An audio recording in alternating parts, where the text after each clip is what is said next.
Shalom Bapak Ibu Saudara, terima kasih untuk waktunya kita bisa ketemu lagi di dalam Truth Lifestyle kali ini. Kali ini saya akan membahas mengenai istilah ADHD dan autism. Apa itu? Kadang-kadang dua istilah ini sering sekali kita dengar di dalam perbincangan para ibu-ibu ya, para orang tua yang seringkali terjadi di sekitar kita. Saya pun seringkali mendengar hal tersebut, misalnya kalau lagi jalan-jalan di coffee shop, di mall, di pusat perbelanjaan lain, bahkan di tempat-tempat ibadah juga seperti itu. Kadang-kadang kebingungan awam terhadap dua istilah ini memang kita bisa katakan suatu hal yang wajar. Mengapa? Karena memang orang-orang awam itu tidak begitu memahami perbedaan dari dua istilah antara ADHD dan autism ini sendiri.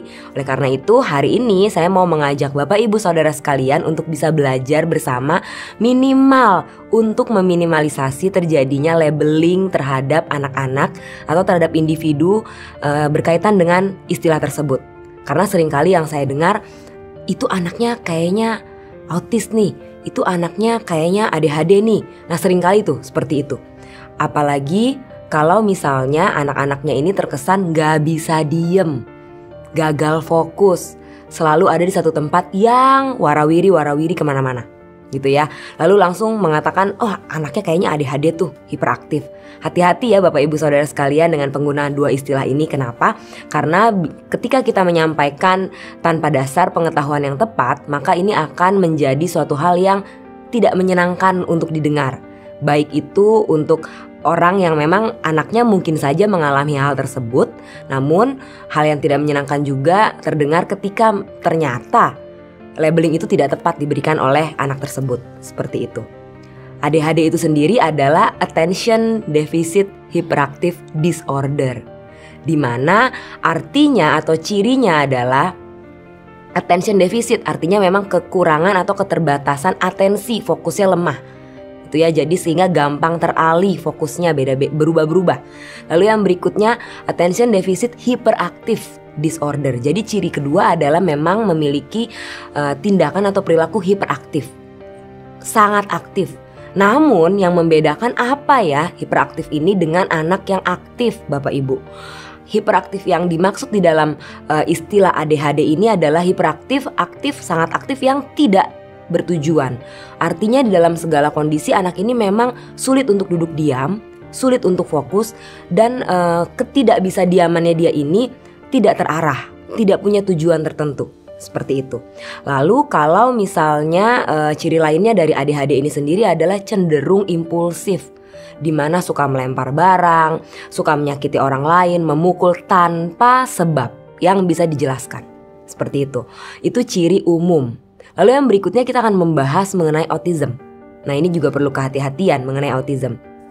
Kadang-kadang orang merasa bahwa gak bisa bergaul, diem aja, sulit untuk menjalin relasi dengan orang lain, maka kita cenderung mengatakan atau memberikan label autis nih gitu ya. Nah istilah penggunaan kata autis ini sendiri juga seringkali terdengar di kalangan relasi dengan teman-teman. Artinya ketika temannya asik bermain gadget sendirian, seringkali mudah sekali kita melemparkan labeling autis nih. Nah itu perlu hati-hati karena autis itu sendiri punya ciri-ciri khusus. Yang pertama memang secara relasi sosial memang punya hambatan, sulit untuk relasi sosialnya gitu ya, ada keterbatasan. Yang kedua adalah kontak mata Bapak Ibu Saudara. Jadi kontak matanya memang sangat minim. Lalu yang berikutnya memang cenderung memiliki kesenangan sendiri. Seperti itu. Dan ada hal lainnya, misalnya repetitif. Ketika kita menyampaikan sesuatu, dia cenderung ada ciri lain ekolalia, di mana mengulang kata atau kalimat yang sama seperti yang kita ulang. Seperti itu. Bukan unsur kesengajaan, tapi memang itu cirinya anak-anak yang memang mengalami gangguan autism. Seperti itu.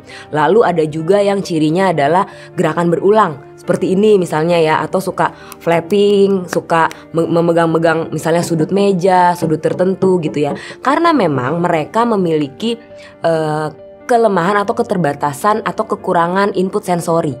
Nah ini kalau mau dijelasin panjang nih, tidak cukup waktu kita, hanya kurang lebih beberapa menit ke depan ini. Oleh karena itu pengetahuan yang saya sampaikan kepada Bapak Ibu sekalian semoga bisa memberikan insight, pengetahuan dasar gitu ya, supaya kita tidak lekas-lekas memberikan labeling kepada orang lain yang memiliki ciri-ciri tersebut. Karena belum tentu dengan ciri-ciri yang saya sebutkan itu sudah pasti anak tersebut mengalami ADHD atau autism. Perlu pengecekan lebih lanjut dan minimal gejala-gejala tersebut itu minimal menetap selama kurang lebih 6 bulan. Seperti itu. Oleh karena itu, mari kita sama-sama ketika mungkin kita melihat anak tetangga, anak saudara, atau anak kita sendiri memiliki ciri-ciri yang disebutkan di atas, kita bisa segera melakukan pengecekan kepada ahlinya, dokter tumbuh kembang, psikolog, seperti itu, supaya kita mendapatkan intervensi yang tepat dan tidak lekas-lekas menggurui orang lain dengan keterbatasan pengetahuan kita.